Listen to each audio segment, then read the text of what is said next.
pra ficar slim, não tem como, velho. Vamos lá. Eu tenho história. Eu tenho barriga. Então tá. Fui! 3, 2, 1.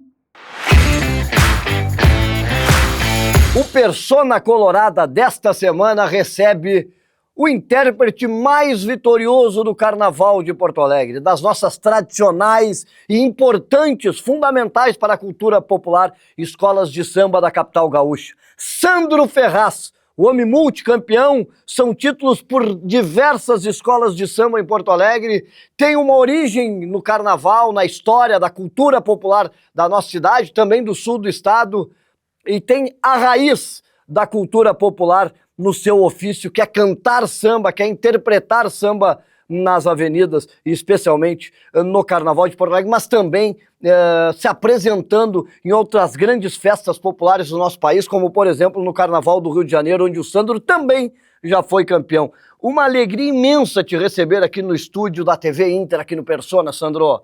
A alegria é toda minha, eu agradeço, eu sempre falo para todo mundo por onde eu passo, que é sempre bom a gente ter a oportunidade de ter um espaço para falar das coisas da gente. Então, meu amigo, muito obrigado, de verdade. Eu não hesitei, quando me convidasse, eu aceitei de bate-pronto. Futebol e samba tem tudo a ver nessa união popular das duas as maiores vertentes da cultura popular do nosso povo. E na tua vida também, o futebol e o samba muito unidos desde sempre. Com certeza. Não sei por que cargas d'água, eu desde muito cedo, eu sou colorado. Mas eu me lembro assim que desde muito cedo, o meu pai tinha um amigo, isso é uma história que vale a pena contar, meu pai tinha um amigo, o nome dele era Seu Irineu, ele era portuário. E um dia eles estavam num jantar na minha casa, eu era bem pequeno, cara, essa é uma lembrança bem tenra, assim. E aí ele disse, bom, então o lance é o seguinte, se não virar gremista, o Seu Irineu não vem mais na tua casa. Eu comecei a chorar. Não tinha, o amigo não vinha mais, mas eu não ia deixar de ser colorado, entendeu? Então essa coisa está enraizada. E o samba tem tudo a ver, né, com o futebol por conta da alegria, por conta da situação de ter a possibilidade de reunir as pessoas. O futebol reúne, né, milhares de pessoas, e o samba também. Essa coisa de agregar é fundamental na vida da gente. Tua maior emoção como colorado no Beira-Rio ou junto ao Internacional? A conquista do Mundial. Eu lembro que eu estava em casa, com meu filho pequeno, deitado em cima de mim, assim, e eu não podia comemorar. Eu chorava, né? Em silêncio, assim, só eu e ele ali. Foi um dos momentos mais bonitos da minha história com o Internacional. Tu nasceu num ambiente do samba, num ambiente do carnaval. A mãe foi porta-bandeira, o pai, dirigente de escola de samba, tocou em bateria de escola de samba. Tua família é muito ligada à Praiana, uma grande escola do Carnaval de Porto Alegre, que modernizou o Carnaval de Porto Alegre lá nos anos 60. Como é que foi esse nascimento no meio do Carnaval? Cara, não tinha como ser diferente, né? Justamente por isso. Minha mãe, meus tios que fundaram a Praiana, meu pai, que era doente por Carnaval, foi presidente da Praiana, depois deu um enredo lá, ele saiu, foi desfilar no Imperador. Meu pai era presidente e desfilava na bateria da escola, né? Sempre. E foi campeão, inclusive, como presidente da Praiana. O último presidente campeão da Praiana no grupo especial. Então, assim, não tinha como ser diferente. Esse envolvimento ele é uma situação natural. Eu sempre gostei muito de música, independente do gênero. Música sempre foi uma coisa muito, muito bacana para mim, assim. E o samba, por si só, é a excelência, cara. Era aquilo que com maior facilidade se aprendia, com maior facilidade se ouvia, com maior facilidade a gente tinha em casa, né? Então eu cresci ouvindo samba. E a minha geração é de uma geração que surgiram novos sambistas, que daí as pessoas falavam que era a geração do pagode, que é samba, né? O Zeca Pagodinho é um exemplo disso, né? Ele é sambista e tem o nome de Pagodinho justamente por conta do movimento. Mas esse movimento se dá em função de que o samba estava muito apagado, ele estava marginalizado como sempre foi, e não tocava em lugar nenhum, coisa e tal. E aí, com Zeca, Almir, Fundo de Quintal, Juvelina, ele renasce, né? E as pessoas denominam de pagode. Hoje em dia os caras falam pagode é uma coisa, samba de raiz é outra. Não tem nada a ver uma coisa com a outra. Samba é samba, né? E eu acho que as pessoas acabam se confundindo, né, pela forma de que se escreve, mas os compassos são os mesmos, a maneira de tocar é a mesma, não tem diferença. Tu nasceste numa família que tinha história com futebol, tinha história com o carnaval. Onde que a criança Sandro, o jovem Sandro, definiu pelo caminho da música. E embuto uma segunda pergunta: como foi conviver no ambiente de carnaval que fez tu conhecer desde muito novo ídolos teus, grandes cantores de Porto Alegre? Sabe que isso é uma coisa bem interessante, assim. Eu jamais imaginei que um dia eu fosse ser cantor. Mas dentro da minha casa, o que mais tinha era artista, cara. Então, volta e meia, eu acordava de manhã e estava tomando café na mesa ali, Cláudio Barulho, o Roxo, né? Enfim, né? Saíam das festas e iam para minha casa. E aí eu penso assim que, por um acaso, um dia num samba, só tinha adultos, só tinha cobra, e eu estava ali praticamente na adolescência, e o Moura do Cavaco tocou uma música, ninguém sabia cantar, eu sabia, e aí eu, né, cantei por acaso ali, cantarolei e tal. E daquele dia em diante eu nunca mais parei, né? Foi uma coisa meio que automática, mas mesmo assim eu não imaginava que eu fosse me profissionalizar, não imaginava que eu fosse ter toda essa notoriedade aí dentro do mundo do samba. Pois é, e são décadas nas avenidas, nos desfiles, nas escolas de samba de Porto Alegre, uma história iniciada lá no início dos anos 90, creio eu, talvez ainda na década de 80, iniciada com acadêmicos da Orgia, passou por várias escolas e antes de ser intérprete, também músico, ritmista das escolas. Ritmista, fui ritmista do Acadêmico, fui ritmista da Praiana, ritmista dos Bambas, ritmista dos Imperadores, né? Então, tipo, como eu falei, cantar era um acidente, eu queria tocar, eu só queria estar ali, né, participar das baterias e tal. Nesse mundo do carnaval porto-alegrense, de diversas escolas, e tendo participado de inúmeras, da maioria talvez, existe a escola do coração. Sim. Como se separa isso? A gente literalmente não separa. O que a gente faz? A gente é profissional, mas não deixa de ser humano. Então, assim, todo mundo sabe, e hoje, com 37 anos de avenida, não tem como dizer, não, eu não tenho a minha escola. Eu tenho sim, eu sou imperador, todo mundo sabe disso, mas eu me dedico a cada bandeira, né, da mesma forma. Eu não consigo me comportar de uma forma diferente, porque eu acho que a escola de samba, ela merece todo o respeito. A escola de samba, por tudo aquilo que ela passa e por tudo aquilo que ela já passou, ela merece o nosso carinho, o nosso respeito. Então não tem como eu ser profissional na minha escola de coração e não ser nas outras agremiações por onde eu passar. Samba, carnaval tem várias vertentes, vários estilos, o samba é muito amplo, né? Tem a questão que tu falasse anteriormente do pagode, que é uma das vertentes, né, do samba, tudo é samba, são várias vertentes. No carnaval também tem as escolas de samba, tem os blocos. Hoje Porto Alegre se divide, talvez não, com certeza, com a falta do apoio necessário que teria para fomentar, mas é uma capital hoje exala samba. Há samba em todos os bairros, em todas as esquinas, em todas as noites em Porto Alegre. O samba ressurgiu em Porto Alegre e o que falta ainda é, mais uma vez, apoio público? Eu acho que o samba ele nunca morreu nessa cidade, né? Tanto que eu estou aí há 37 anos, né, e canto em vários lugares e tal. Eu acho que o que acontece hoje é que a gente tem mais espaços, como a gente já teve na década de 90 e tal, a gente tinha muitas casas noturnas. Hoje em dia, a cidade ela começa a atentar para uma situação que é a questão do horário, né? As coisas começam a acontecer mais cedo em Porto Alegre, como acontecem, né, em São Paulo e Rio de Janeiro, né? E tudo é uma questão de hábito, mas a gente vê, sim, em muitos lugares, e, literalmente, se a gente tivesse a mesma chance que outros movimentos culturais, com certeza a gente já tinha explodido para o mundo, né? Mas, infelizmente, não existe esse incentivo, né, por parte do poder público para que o samba cresça e apareça para o cenário nacional e mundial. E mesmo assim, o profissional, o músico gaúcho é muito reconhecido no maior carnaval do mundo, que é o Carnaval do Rio de Janeiro. Tu, inclusive, várias vezes esteve participando, trabalhando, se apresentando no Carnaval do Rio de Janeiro, inclusive como campeão, pelo menos uma vez pelo Império Serrano, se não me falha a memória, em 2017. Isso. A gente teve essa felicidade. Eu tenho amigos que são daqui, que hoje tocam no Carro do Som do Salgueiro, Angeli, Vitor Nascimento, né? Tem o Lázaro, que toca no Carro do Som da Portela, e Dodô Ananias, que canta no Carnaval de São Paulo. Então, assim, não é falta de talento, é falta de oportunidade. A gente... antigamente, os grandes centros musicais, eles ficavam muito longe da gente, muito distantes.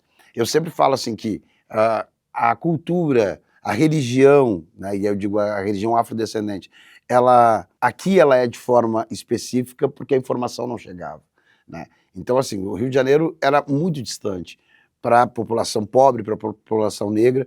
Hoje em dia, o Rio de Janeiro é o quintal da nossa casa, né? Eu digo que o Carnaval de Porto Alegre, por exemplo, hoje ele concorre com o Carnaval do Rio de Janeiro. Ah, mas por que concorre? Porque as pessoas vão para lá, gastam tudo que tem, e aí quando voltam, elas não vão querer desfilar na escola de samba, entendeu? Porque elas não têm mais de onde tirar, elas já gastaram tudo que tinha lá. E antigamente não. Antigamente a gente não concorria com o Carnaval do Rio, a gente não concorria com as praias, porque eu lembro que na década de 70, os negros não tinham casa na praia. E aí na década de 80 veio um empreendimento ali, Atlântida Sul, né?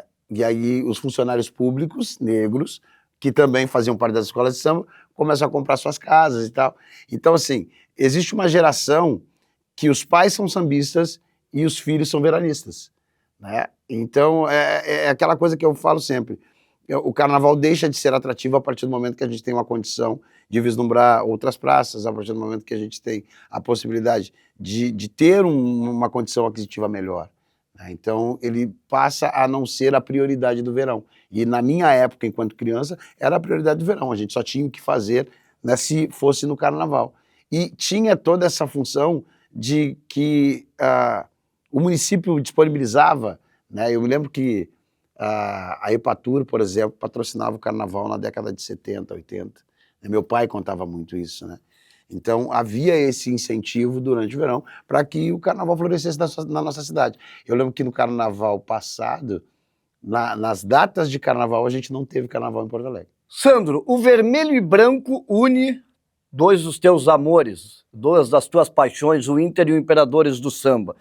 A identificação do Internacional com o carnaval, com o samba, com a cultura popular, na tua leitura hoje, depois de todos esses anos estudando o carnaval, vivenciando a cultura popular? Eu acho sim, eu acho que o Internacional, ele faz parte da história da cidade, mas ele faz parte da vida do povo. Então, assim, o Inter não é o clube do povo por um acaso. O Inter sempre foi uma instituição acolhedora, o Inter sempre foi um clube que abriu as suas portas para a negritude, abriu as suas portas para os pobres, mas o clube ele sempre abraçou as pessoas, né? Então eu acho que a identificação do clube com a escola de samba é justamente essa, assim. Eles têm este papel e sempre agregaram. Luiz Carlos Machado, o Escurinho, ídolo colorado, artilheiro, goleador de Grenal e ritmista, sambista, cantor. É um cara que, isso é uma coisa que é muito interessante se dizer, mesmo tendo todo o sucesso dentro do esporte, ele nunca abandonou suas origens, nunca esqueceu da sua escola de samba, sempre esteve ali, junto das pessoas, né, que faziam parte dessa escola. Então, assim, é um exemplo muito bonito que a gente tem, porque muitas vezes o camarada, ele tem sucesso e ele acaba abandonando o seu espaço ali, né, de criação e desenvolvimento e tal, mas o Escurinho é um grande cara. E desfilava no Imperadores de Samba, mesmo enquanto jogador profissional do Inter. Falar em jogadores, os teus grandes ídolos como jogadores de futebol. Sabe que eu lembro assim, e aí os caras, mas o Sandro é saudosista. Eu lembro assim, do Valdomiro, eu lembro do Mário Sérgio jogando no Inter. E, cara, como é que pode assim? Mas pô, o Mário Sérgio jogou no Inter lá. Mas, cara, ele jogava muita bola. Era uma coisa que a gente tinha prazer de assistir. Jair, para mim, foi um dos grandes desse clube, sem sombra de dúvidas. E Príncipe. Exatamente. Hoje em dia, existe uma idolatria por conta das conquistas, né? E eu concordo, foi um grande cara. Fernandão tem uma estátua aqui, né, no pátio do estádio, e é uma homenagem justa. Foi um cara que muito fez pelo Internacional. Não só ali dentro de campo, mas dentro do vestiário. Eu acho que tinha toda aquela questão do emocional, do cara que botava todo mundo pra cima. Então, assim, são pessoas que fazem parte da história do clube e que, literalmente, assim, eu admiro demais, cara. Estamos na semana do Carnaval, festa mais popular e mais brasileira que existe neste planeta. Qual o grande samba da tua vida que tu cantasse na avenida? Qual o samba que mais te marcou? De tanto que são se não me falha a memória, só de divisão especial, de série especial do Carnaval de Porto Alegre, 7 ou 8 títulos com o Sandro. Mas no especial tem 8. 8 títulos e mais alguns nas dois, divisões mais, inferiores. Eu acho que, assim, eu gosto muito do samba de 97, da Imperatriz, né, que é o samba do relógio.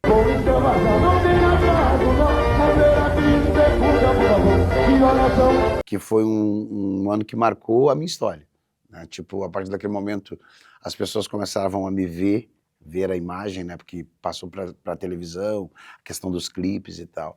Mas o samba que marca a minha trajetória é a Lenda do Arco-Íris no Imperador. 1999.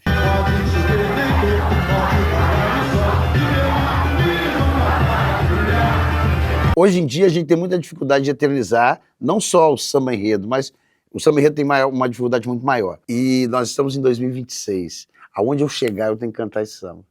Porque ele está na memória de gente que não era nem nascida. Então deixa chover, nem tô. Pode chover, nem tô, pode raiar o sol. É isso, cara. O samba é muito bom. E era um momento muito bom, né? A escola vinha vencendo e tal. Então, foi maravilhoso. Não ganhou. Que é importante que se diga. Perdeu o carnaval. Mas o samba... Aliás, é raro um samba que não ganhou o título ficar eternizado e ser cantado até hoje, todas as semanas, na quadra da escola. É verdade. Sabe que eu fiz um samba para o Imperador em 93, 92 para 93, que era homenagem ao Lupicínio Rodrigues. A escola, junto com meu parceiro Maguila, que também é coloradíssimo, e o Renato. E aí, esse samba, muitas vezes, ele é esquecido. Né? Tipo, foi um samba campeão. Pô, tem uma parte desse samba que fala da cadeira vazia, que tu cantando é lindíssimo. É verdade.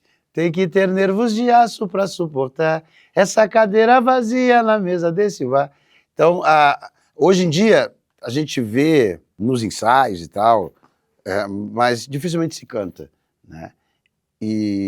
Mas a Lenda do Arco-Íris não tem. Para fechar, te agradecendo, faz uma capelinha aí da Lenda do Arco-Íris, esse samba imortal de 1999. Pode chover, nem tô, pode raiar o sol, que meu arco-íris nunca para de brilhar. Vermelho é força, é mais que paixão, imperadores do meu coração. É isso aí, pai.